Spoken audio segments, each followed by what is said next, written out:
High বন্ধুরা, আমি মোজাম্মেল হক। আমার এই চ্যানেলে সবাইকে স্বাগত জানাই। অ্যাকচুয়ালি এই ভিডিওটি বানানোর উদ্দেশ্য হচ্ছে বিভিন্ন রকম কম্পিটিটিভ এক্সামের জন্য এই ভিডিওটি যারা WBCS বা বিভিন্ন রকম কম্পিটিটিভ এক্সামের জন্য প্রিপারেশান নিচ্ছ, বা আরও বিভিন্ন রকম PSC যে সমস্ত এক্সামগুলো কন্ডাক্ট করছে, সেই এক্সাম ওরিয়েন্টেড প্রিপারেশান যারা করছো তাদের জন্য। আম, তো আমরা আজকে আলোচনা করব দিল্লি সালতানেট পিরিয়ড। তো দিল্লি সালতানেট পিরিয়ড সম্পর্কে আলোচনা করবে, এবং এরপরে আমরা সিরিজ ওয়াইজ, যেমন আজকে আমি এই ভিডিওটিতে আলোচনা করব দিল্লি সালতানেট পিরিয়ডের পুরোটা অংশটা তো কমপ্লিট হবে না। এখানে ফার্স্ট পার্ট আমি নিয়ে এসেছি, যেখানে স্লেভ ডিনাস্টি বা দাসত্ব বংশ নিয়ে আমি আলোচনা করব এই ভিডিওতে। তো দেখি, তো দাসত্ব বংশ, আমাদের এই যে দিল্লি সালতানেট পিরিয়ড, এটা শুরু হয়েছিল, আমরা যদি দেখি তাহলে দেখতে পাবো যে শুরু হয়েছিল এটা প্রায় দিল্লি সালতানেট পিরিয়ডটা শুরু হয়েছিল 1206 থেকে কতদিন স্থায়িত্ব করেছিল, সেটা 1526 পর্যন্ত। এই 1206 থেকে শুরু করে 1526 সাল পর্যন্ত এখানে কয়েকটা ডিনাস্টি বা এখানে বংশ তারা রাজ করেছিল। তো কয়েকটা বংশের মধ্যে এখানে টোটাল 4টা বংশ রাজ করেছিল। তো 4টা বংশের মধ্যে যেমন মামলুক যে ডিনাস্টি বা দাস বংশ, তারপরে খিলজি ডিনাস্টি, তারপরে তুগলক ডিনাস্টি। তুগলক ডিনাস্টির পরে চলে আসে সৈয়দ ডিনাস্টি। সৈয়দ ডিনাস্টির পরে লাস্ট যে ডিনাস্টি বা বংশটা আসে সেটা হচ্ছে তোমার লোদি ডিনাস্টি। তো আমরা এক একটা বংশ নিয়ে আলোচনা করব। তার মধ্যে আজকে আমি প্রথম যে এই ভিডিও ক্লিপসে আমি আলোচনা করব অ্যাকচুয়ালি দাস বংশ নিয়ে, যে দাস বংশের পুরোটা দাস বংশটাকে কমপ্লিট করব এবং ইম্পর্টেন্ট পয়েন্টগুলো এখানে কভার আপ করার চেষ্টা করব। তো দেখি দাস বংশ। তো দিল্লি সালতানেট আমি শুরুতেই বললাম যে 1206 থেকে শুরু হবে এবং 1526 গিয়ে শেষ হবে। তো দিল্লি সালতানেট পিরিয়ড থেকে যারা রাজ করেছিল, মানে স্লেভ ডিনাস্টি বলি বা খলজি বংশ বা তুগলক বংশ, সৈয়দ বংশ অথবা লোদি বংশ, হুম, এখানে যে আমি 5টা পাচ্ছি, তার মধ্যে যতগুলো এরা ছিল ম্যাক্সিমামটাই হচ্ছে তুর্কি থেকে আসা অথবা আফগান থেকে আসা। তার মানে এরা শাসক হিসাবে এরা কারা, এরা হচ্ছে তুর্কি অথবা আফগান থেকে আসা বহিরাগত ব্যক্তি। বহিরাগত, তো এদের মধ্যে আমরা আজকে আলোচনা করব বিশেষ করে স্লেভ ডিনাস্টি বা দাস বংশ নিয়ে, তারপরে খুলজি বংশ, তুগলক বংশ। তো আমরা এই ভিডিওটাতে বিশেষ করে আলোচনা করব আমরা দাস বংশ যেহেতু। তবু আমি এখানে একটা আইডিয়া তৈরি করেছি যে 1206 থেকে 1526 পর্যন্ত যে দিল্লি সালতানেট পিরিয়ড, সেই দিল্লি সালতানেট পিরিয়ডের কারা কারা মেয়ে দাস বংশ কতদিন স্থায়িত্ব করেছিল, 1206 থেকে শুরু করে 1290 পর্যন্ত। এবং দিল্লির দাস বংশের প্রতিষ্ঠা করেছিলেন কুতুবুদ্দিন আইবেক। সিমিলারলি খলজি বংশ স্থায়িত্ব করেছিল কত, 1290 থেকে শুরু করে 1320 পর্যন্ত, এবং এটা ফাউন্ড করেছিলেন জালালউদ্দিন খলজি। সেম একই রকম ভাবে যদি তুগলক বংশ দেখি, 1320 থেকে শুরু করে 1414 পর্যন্ত এরা শাসন করেছিলেন, এবং এই তুগলক বংশের প্রতিষ্ঠাতা ছিলেন গিয়াসউদ্দিন তুগলক। সৈয়দ বংশ রাজত্ব করেছিলেন 1414 থেকে শুরু করে 1451 খ্রিস্টাব্দ পর্যন্ত, এবং এই সৈয়দ বংশের প্রতিষ্ঠাতা ছিলেন খিজির খান। এবং লোদি বংশ যেটা লাস্ট ডিনাস্টি দিল্লি সালতানেট পিরিয়ডের, সেটা 1451 থেকে শুরু করে 1526 খ্রিস্টাব্দ পর্যন্ত, এবং এই লোদি বংশের প্রতিষ্ঠাতা ছিলেন বহলুল লোদি।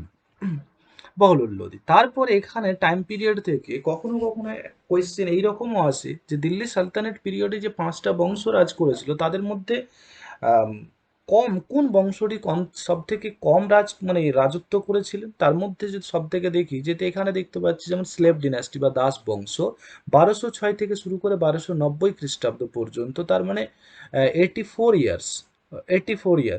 আর খলজি বংশ 1290 থেকে 1320, তার মানে মাত্র 30 বছর, এখানে মাত্র 30 বছর এরা রাজ করেছিলেন। তো মানে সব থেকে যদি কম রাজত্ব স্থাপন করে রাখেন তাহলে সেটা হচ্ছে খলজি বংশ। তারপরে তুগলক বংশের ক্ষেত্রে যদি দেখি যে 1320 থেকে 1414, তার মানে ম্যাক্সিমাম 93 ইয়ার্সের মতন হবে, যে এতদিন তারা রাজ করেছিল। এতদিন রাজ করে। তারপরে সাইয়িদ বংশ। তো এখান থেকে দুটো আমরা সব থেকে যে বেশি দিন কম দিন রাজ করেছিল কারা, খলজি বংশ এবং তুগলক বংশ সব থেকে বেশি স্থায়িত্ব অনেক দিন ধরে তারা শাসন করেছিলেন। ওকে, তো লংগেস্ট ডিনাস্টি কোনটা, লংগেস্ট ডিনাস্টি তুগলক, আর সব থেকে যদি কম সময় পর্যন্ত করে থাকেন তাহলে সেটা হলো খলজি বংশ, প্রায় 30 বছর পর্যন্ত, ম্যাক্সিমাম 30 বছর পর্যন্ত তারা রাজ করেছিলেন। এবার আমি আলোচনা শুরুতেই বলেছিলাম যে আমি আজকে যে ভিডিওটাতে ক্লিপসে আলোচনা করব সেটা হলো স্লেভ অথবা দাস বংশ। বাংলায় যদি আমরা বলি দাস, তাহলে স্লেভ অথবা ইলবারি ডিনাস্টি অথবা মামলুক ডিনাস্টি। অ্যাকচুয়ালি এই যে ডিনাস্টির কথা বলছি, এই ডিনাস্টিকে স্লেভ ডিনাস্টি কেন বলছি, ইলবারি ডিনাস্টি কেন বলছি, মামলুক ডিনাস্টি কেন বলছি, তো অ্যাকচুয়ালি এই ডিনাস্টিকে তিনটা ভাগে ভাগ করা হয়ে থাকে। যে 1206 থেকে এদের রাজত্ব শুরু, 1206 থেকে এদের রাজত্ব শুরু 1290 পর্যন্ত। এটাকে তিনটা ফেজে যদি আমরা ডিভাইড করে দিই তাহলে বেটার হয়। যে 1206 থেকে শুরু করে 1210 পর্যন্ত, 1210 পর্যন্ত যে সময়টা, এটা হচ্ছে কুতুবউদ্দিন আইবেক। কুতুবউদ্দিন আইবেক যে কুতুবউদ্দিন আইবেক এটা করেছিলেন, রাজত্ব করেছিলেন, তারপরে যদি আমরা বলি যে ইলবারি ডিনাস্টি, যে ফার্স্ট ইলবারি ডিনাস্টি কখন 1210 থেকে শুরু হবে বা 11 থেকে শুরু করে প্রায় 66 পর্যন্ত, মানে 1200 আমার কুতুবউদ্দিন আইবেকের মৃত্যুর পরে 1266 পর্যন্ত, এটা হচ্ছে ফার্স্ট ইলবারি ডিনাস্টি। আর পরবর্তী 1266 থেকে শুরু করে লাস্ট এন্ড পর্যন্ত, হুম লাস্ট এন্ড পর্যন্ত মানে 1290 খ্রিস্টাব্দ পর্যন্ত, সেটা হচ্ছে সেকেন্ড ইলবারি ডিনাস্টি। এবারে ইলবারি কেন বলছি সেটা আমি পরবর্তী গিয়ে বলবো, তার আগে বলি দাস বংশ। দাস বংশ কেন কথাটা বলেছি, দাস বংশ কেন বলেছি, যে দাস বংশ বলার পেছনে কারণ হচ্ছে দাস বা স্লেভ ডিনাস্টি। এই কারণেই বলতাম যে স্লেভ, এই যে কুতুবউদ্দিন আইবেক, এই বংশের প্রতিষ্ঠাতা, দাস বংশের প্রতিষ্ঠাতা ছিলেন কুতুবউদ্দিন আইবেক। এই কুতুবউদ্দিন আইবেক ছিলেন কে, কুতুবউদ্দিন আইবেক অ্যাকচুয়ালি কে ছিলেন, মোহাম্মদ ঘুরির দাস ছিলেন, মোহাম্মদ ঘুরির স্লেভ ছিলেন, এই জন্য এটাকে স্লেভ ডিনাস্টি অথবা দাস বংশ বলা হয়ে থাকে, দাস বংশ বলা হয়ে থাকে। তারপরে এখানে একটা শব্দ দেখবো মামেলুক, প্রায় অনেক কোয়েশ্চেন, এটা যে অনেক এক্সামে কিন্তু জিজ্ঞাসা করে থাকে যে মামেলুক শব্দটির অর্থ কি, এবং মামেলুক কি শব্দ, অ্যারাবিক শব্দ, তাহলে মামেলুক হচ্ছে অ্যারাবিক শব্দ এবং এর অর্থ হলো নিজস্বতা বা ওন্ড। ওকে, বুঝে, তাহলে এই ক্ষেত্রে আমরা মামলুক শব্দটা ব্যবহার করে থাকি। ক্লিয়ার? সিমিলারলি কুতুবউদ্দিন আইবেক সম্পর্কে যদি দেখি, যে কুতুবউদ্দিন আইবেক প্রথম দাস বংশের প্রতিষ্ঠাতা। এই কুতুবউদ্দিন আইবেক রাজ করেছিলেন কতদিন, তিনি রাজত্ব করেছিলেন 1206 থেকে শুরু করে, 1206 থেকে শুরু করে 1210 পর্যন্ত শুরু করেছিলেন। এবং কুতুবউদ্দিন আইবেক যে দাস বংশের প্রতিষ্ঠাতা, একে আম, যে কমন একটা নামে জানা যেত সেটা হচ্ছে লাল বক্স বলা হতো। লাল বক্স কেন বলা হতো, যে তিনি প্রচুর পরিমাণে তার দানশীল, তার যে ডোনেটিং নেচার, প্রচুর লাখো লাখো টাকা তিনি দান করতেন, যার জন্য তাকে কি বলা হতো, তাকে লাখ বাক্স বলা হতো। এবং তিনি তার সুলতান টাইটেল গ্রহণ করার পরে তিনি তার রাজধানী কি করেছিলেন, স্থাপন করেছিলেন দিল্লি সালতানেট পিরিয়ডের কোথায়, লাহোরে তিনি তার রাজধানী স্থাপন করেছিলেন, লাহোরে স্থাপন করেছিলেন।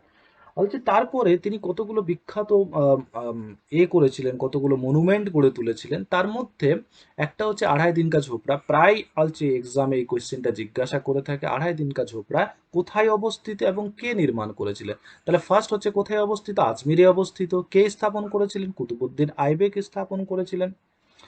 কুতুবউদ্দিন আইবেক আরো একটি এখানে মসজিদ, তিনি তার ফার্স্ট মানে যদি তার কনস্ট্রাকশনের মধ্যে ফার্স্ট আমরা দেখতে যাই, তাহলে ফার্স্ট যেটা দেখতে পাবো কুয়াতুল ইসলাম। কুয়াতুল ইসলাম তিনি গড়ে তুলেছিলেন কোথায়, দিল্লিতে। দিল্লিতে তিনি কুয়াতুল ইসলাম গড়ে তুলেছিলেন। আজমিরে আড়াই দিন কা ঝোপড়া আর কুতুব মিনার। ওকে, কুতুব মিনার কোথায় এস্টাবলিশ করেছিলেন, কুতুব মিনার অবশ্যই এটা হচ্ছে তিনি দিল্লিতে এস্টাবলিশ করেছিলেন। তো সেখানে কুতুব মিনারটি গড়ে তুলেছিলেন অ্যাকচুয়ালি খাজা মঈনুদ্দিন, খাজা কুতুবউদ্দিন বখতিয়ার কাকি, হুম তাকে উৎসর্গ করেছিলেন। তার তাকে উৎসর্গ করে তিনি কুতুব মিনারটি তৈরি করেছিলেন। কুতুব মিনারের তিনি কাজ তো শুরু করেছিলেন, কিন্তু কুতুব মিনারের কাজ তিনি কমপ্লিট করতে পারেননি। প্রায় ফার্স্ট ফ্লোরটা ওর কমপ্লিট হয়েছিল, তারপরে তিনি মারা যান এবং সেই কাজটি কমপ্লিট করেছিলেন তার আমরা দেখব যে পরবর্তীতে তার জামাই, হুম তার জামাইকে তা ইলতুৎমিশ। ইলতুৎমিশ কি করেছিলেন, তার সেই অসমাপ্ত কাজটাকে কমপ্লিট করেছিলেন ইলতুৎমিশ। সেটা পরবর্তী ইলতুৎমিশ যখন আমি আলোচনা করব তখন আমি অবশ্যই এখানেও বলবো যে ইলতুৎমিশ এই কাজটি কমপ্লিট করেছিলেন। কুতুব মিনারের কাজ তো শুরু করেছিলেন কুতুবউদ্দিন আইবেক, কিন্তু কমপ্লিট করেছিলেন ইলতুৎমিশ। এবং এই কুতুবউদ্দিন আইবেকের রাজসভায় বিখ্যাত কতগুলো কবিও থাকতেন। তার মধ্যে অলচে ফখ উল উদ্দিন, যিনি একটা বই লিখেছিলেন, এই বইটা প্রায় পরীক্ষাতে জিজ্ঞাসা করে থাকে, তারিকি মুবারাকসি। এই তারিকি মুবারাকসি বলে তিনি একটা এই যে ফখরুদ্দিন তার সভায় মানে কুতুবউদ্দিন আইবেকের রাজসভায় থাকতেন, এবং তার লেখা বইয়ের নাম কি, সেটা হচ্ছে তারিকি মুবারাকসি। এবং তার ডেথ নিয়ে আমাদের আরো একটি ইন্টারেস্টিং, এখান থেকেও প্রায় কোয়েশ্চেন জিজ্ঞাসা হয়ে থাকে পরীক্ষাতে, সেটা হচ্ছে যে তার ডেথ, যে দিল্লি সালতানাতের কোন সুলতান অ্যাকচুয়ালি পোলো খেলতে খেলতে মারা যান, বা কুতুবউদ্দিন আইবেক মারা গিয়েছিলেন নিম্নলিখিত কিভাবে, সেটা তো তার মধ্যে এই অপশনটা প্রায় এই কোয়েশ্চেনটা এসে থাকে। সেটা হচ্ছে যে চৌগান খেলতে খেলতে হর্সের উপরে থেকে যখন চৌগান খেলছিলেন, সেই হর্স থেকে পড়ে গিয়ে তার মৃত্যু হয়। এরপরে দেখব যে ইলতুৎমিশ যখন ইলতুৎমিশ বলছি আমি, কুতুবউদ্দিন আইবেক 1206 থেকে ইস্টাবলিশড করলেন 1210 সালে। তার হঠাৎ করে মারা যায়, আমি বললাম যে পোলো খেলতে খেলতে মারা যায়। মারা যাওয়ার পরে আম, এবার সিংহাসনে বসলেন আরাম শাহ 1210 সালে, কিন্তু বেশি দিন তিনি রাজ করেননি, প্রায় 8 মাসের মতো তিনি সিংহাসনে ছিলেন। কিন্তু তাকে সিংহাসনচ্যুত করেন কে, ইলতুৎমিশ সিংহাসনচ্যুত করেই 1210 সালেই দিল্লির সিংহাসনে বসেন। এবং তিনি ফার্স্ট কাজ যেটা করলেন সেটা হচ্ছে দিল্লির যে ক্যাপিটাল, যে দিল্লি সালতানেটের যে ক্যাপিটাল অ্যাকচুয়ালি কুতুবউদ্দিন আইবেক লাহোরে এস্টাবলিশড করেছিলেন, সেটাকে তিনি ওখান থেকে ট্রান্সফার করে কোথায় নিয়ে আসলেন, দিল্লিতে নিয়ে আসলেন। এবং এই ইলতুৎমিশ কোন বংশের ছিলেন, তিনি ছিলেন ইলবারি ট্রাইবের অন্তর্ভুক্ত ছিলেন বলে আমরা এই ডিনাস্টির নামও কিন্তু বলে থাকি যে ফার্স্ট ইলবারি ডিনাস্টি আমাদের 1210 থেকে আমরা কাউন্ট করেছিলাম যে 1266 পর্যন্ত ফার্স্ট ইলবারি ডিনাস্টি, 66 থেকে তারপরে 90 পর্যন্ত সেকেন্ড ইলবারি ডিনাস্টি বলেছিলাম। এই কারণেই ইলবারি কথাটা আমরা ব্যবহার করেছিলাম, যে এই ডিনাস্টির আর একটা নাম ইলবারি ডিনাস্টি। এবং এই তিনি প্রিভেন্টেড মঙ্গল অ্যাটাক, যে অ্যাকচুয়ালি ইলতুৎমিশ চেঙ্গিস খাঁর হাত থেকে অ্যাকচুয়ালি ভারতবর্ষকে তিনি রক্ষা করেছিলেন। এখানে এই ক্ষেত্রে চেঙ্গিস খাঁর হাত থেকে কিভাবে তিনি রক্ষা করেছিলেন, চেঙ্গিস খাঁর হাত থেকে অ্যাকচুয়ালি এখানে একটা গল্প রয়েছে। সেই গল্পটা হচ্ছে যে চেঙ্গিস খাঁর এইরকম যে চেঙ্গিস খাঁর মেয়ের সাথে সেই সময়কার খাজারিয়ান এম্পায়ারের যিনি সম্রাট ছিলেন মকবরনী, তিনি কি করেন, তাদের একটা সম্পর্ক ছিল, একটা অ্যাফেয়ার ছিল। এবং মকবরনী কি করে চেঙ্গিস খাঁর মেয়েকে নিয়ে পালিয়ে যান, এবং তার ফলে সেই মকবরনী এসে আশ্রয় নেয় কার কাছে, ইলতুৎমিশের রাজ। ইলতুস মিসের রাজে এসে যখন আশ্রয় নিল, তখন চেঙ্গিস খান এবার অ্যাটাকের জায়গা পড়ে গেল কোথায়, যে দিল্লি অ্যাটাক করবে। ঠিক সেই সময় যখন এটা জানতে পারলো ইলতুৎমিশ, তখন ইলতুৎমিশ এটা করেন যে মকবরনীকে তিনি সেন্ট্রাল এশিয়া আরাবিয়ান কান্ট্রিতে পাঠিয়ে দেন, এবং তিনি এটা রিফিউজ করেন যে না, আমার এখানে এটা হচ্ছে মকবরনী নেই। এবং তিনি চেঙ্গিস খাঁর হাত থেকে তিনি আমাদের ইন্ডিয়াকে তিনি রক্ষা করেছিলেন। So saved India from Genghis Khan. এই থেকে এই প্রায় কোয়েশ্চেনটা যে কোন সালতানেট ছিলেন, যে বা কোন সুলতান যিনি দিল্লিকে মঙ্গলদের অ্যাটাক থেকে বা চেঙ্গিস খাঁর আক্রমণ থেকে রক্ষা করেছিলেন, সে হচ্ছে ইলতুৎমিশ। একই রকম ভাবে ইলতুৎমিশের আরো একটি কার্যের মধ্যে উল্লেখযোগ্য, সেটা হচ্ছে ইকতা সিস্টেম তিনি চালু করেছিলেন। ইকতা সিস্টেমটা কি, ইকতা সিস্টেম যে তিনি যে সমস্ত এমপ্লয় রাখতেন মিলিটারি ফোর্সে হোক বা এতে, সেই এমপ্লয়ীদের স্যালারি দেওয়ার পরিবর্তে তিনি ইকতা সিস্টেম চালু করলেন। কিরকম ইকতা সিস্টেম, তাদেরকে একটা এরিয়া দেওয়া হতো, ল্যান্ড দেওয়া হতো, এবং সেখান থেকে যা রেভিনিউ কালেক্ট হতো, সেই রেভিনিউ তাদের নিজস্ব স্যালারিটা, সেই রেভিনিউ কালেক্টেড রেভিনিউ থেকে তাদের নিজস্ব যতটুকু স্যালারি পাওনা কথা সেটুকু কেটে নিয়ে বাকি রেভিনিউটা পাঠিয়ে দেওয়া হতো কোথায়, পাঠিয়ে দেওয়া হতো এতে গভর্নমেন্টের কাছে সেটা পাঠিয়ে দেওয়া হতো। গভর্নমেন্ট বলতে তখন যে রাজার কাছে সেটা পাঠিয়ে দেওয়া হতো। That system is called iqta system. আর যারা এটা করতো তাদেরকে বলা হতো ইকতেদার বলা হতো। ইকতেদার বলা হতো। দ্যাট ইজ ইকতা সিস্টেমের শুরু কিন্তু ইনিই করেছিলেন। যে পার্টিকুলার একটা ল্যান্ড, যে আমি এখানে বলেছি যে land assignment of the land in Liu of the salary. স্যালারির পরিবর্তে তাদেরকে কি করা হতো, একটা নির্দিষ্ট পরিমাণ যে জায়গা দেওয়া হতো, যে এই এরিয়ার মধ্যে ট্যাক্স কালেকশন হবে, ট্যাক্স কালেকশন করার পরে যে ট্যাক্সটুকু পেতো তার মধ্যে টোটাল ট্যাক্স থেকে তাদের নিজের স্যালারিটা কেটে নিয়ে বাকিটা কি করতো, রাজার কাছে পাঠিয়ে দেওয়া হতো। That system is called iqta system. এবং ইলতুৎমিশ ইলতুৎমিশ গ্রুপ অফ 40 তৈরি করেছিলেন, হচ্ছে চেহেলগান, যেটাকে বলা হয় গ্রুপ অফ 40 অথবা চেহেলগানি বলা হতো। তো এই চেহেলগানি কি, যে ইলতুৎমিশ প্রশাসনিক ব্যবস্থাকে সুন্দরভাবে এক্সিকিউট করার জন্য গ্রুপ অফ 40, যে তার বিশ্বস্ত কিছু মিলিটারি লিডার বা মিলিটারি পার্সনদের নিয়ে 40 জন নিয়ে একটা গ্রুপ তৈরি করেছিলেন। ওকে, 40 জনকে নিয়ে একটা গ্রুপ তৈরি করেছিলেন, যে গ্রুপটাকে বলা হতো গ্রুপ অফ 40 বা চেহেলগানি। হ্যাঁ, চেহেলগানি। তো এই কোয়েশ্চেনটাও প্রায় জিজ্ঞাসা করে থাকে যে গ্রুপ অফ 40 কে তৈরি করেছিলেন, বা গ্রুপ অফ 40 কি, বা চেহেলগানি কি। ওকে, তাহলে চেহেলগানি হচ্ছে গ্রুপ অফ 40 মিলিটারি ম্যান, তাদেরকে নিয়ে বিশ্বস্ত বিশ্বস্ত মিলিটারি ম্যান, রাজা যার উপরে বিশ্বাস করে তাদেরকে নিয়ে তিনি কি করেছিলেন, এই গ্রুপটা তৈরি করেছিলেন।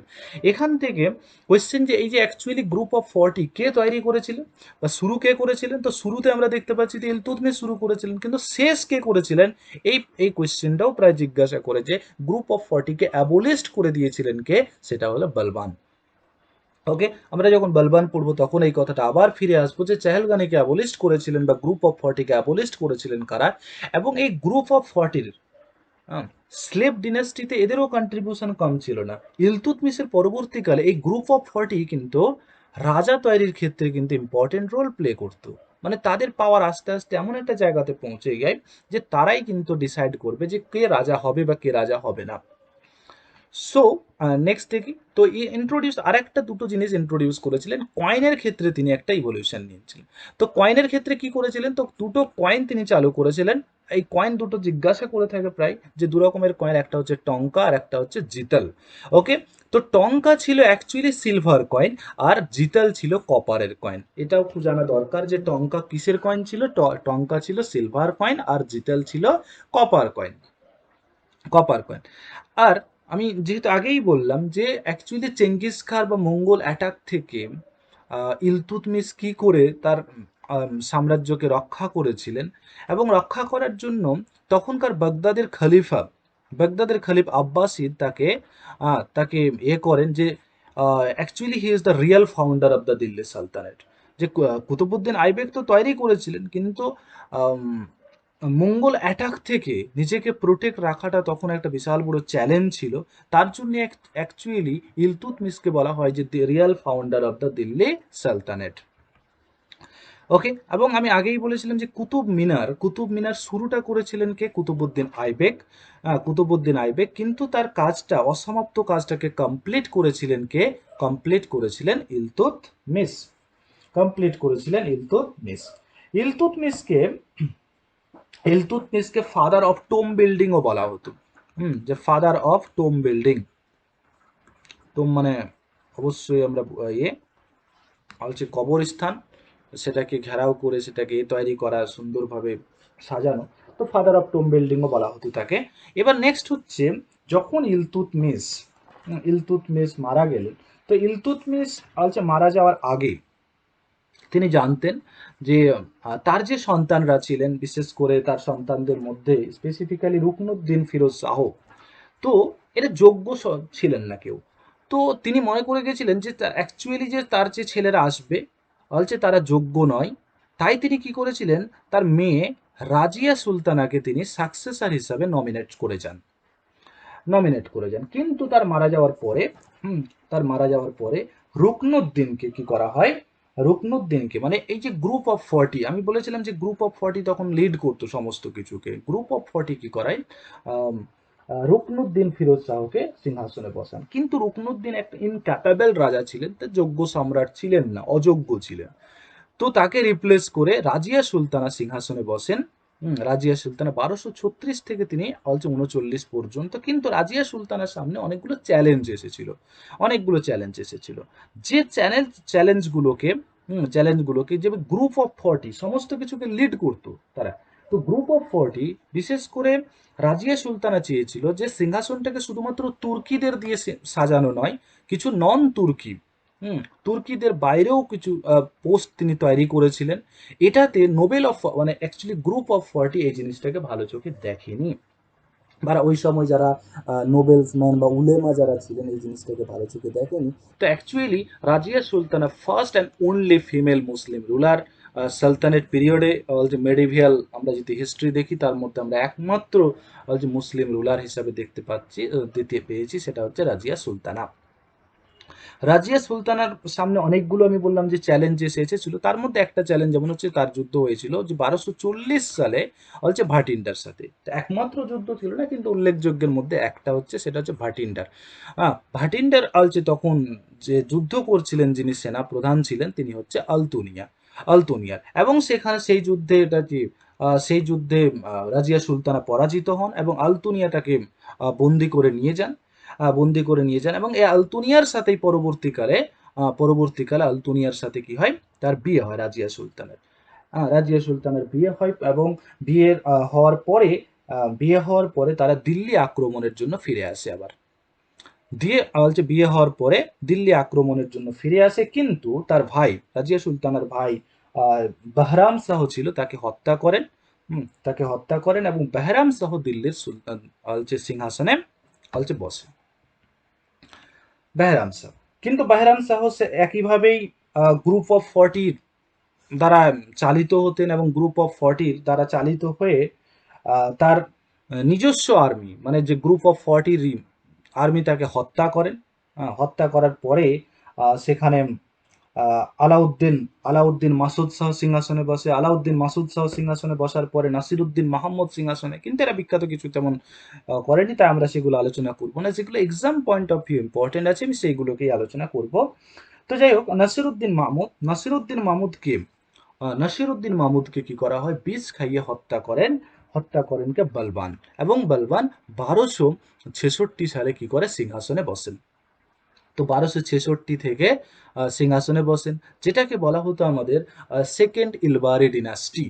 সেকেন্ড ইলবারি ডিনাস্টি শুরু হচ্ছে কাকে দিয়ে, বলবানকে দিয়ে শুরু হচ্ছে। কতদিন পর্যন্ত স্টে করবে, 1286 পর্যন্ত এটা স্টে করে। তো আমি বললাম যে বলবান কাকে হত্যা করেছিলেন, তার মাস্টার নাসিরুদ্দিন মাহমুদকে হত্যা করে। বলবান কোথায় কার ছিলেন অ্যাকচুয়ালি অন্তর্ভুক্ত, এটা ছিলেন গ্রুপ অফ 40 কিন্তু মেম্বার ছিলেন। তো তার পাওয়ার এতই বেড়ে যায় যে তিনি তার নাসিরুদ্দিন মাহমুদকে হত্যা করেন এবং দিল্লির সিংহাসনে বসেন। তো অ্যাকচুয়ালি এই বলবানকে মনে করা হয় যে দিল্লি সালতানেট পিরিয়ডে যতগুলো বিখ্যাত আর্কিটেকচার ছিলেন তাদের মধ্যে একজন বিখ্যাত আর্কিটেক্ট হচ্ছে কে, বলবান।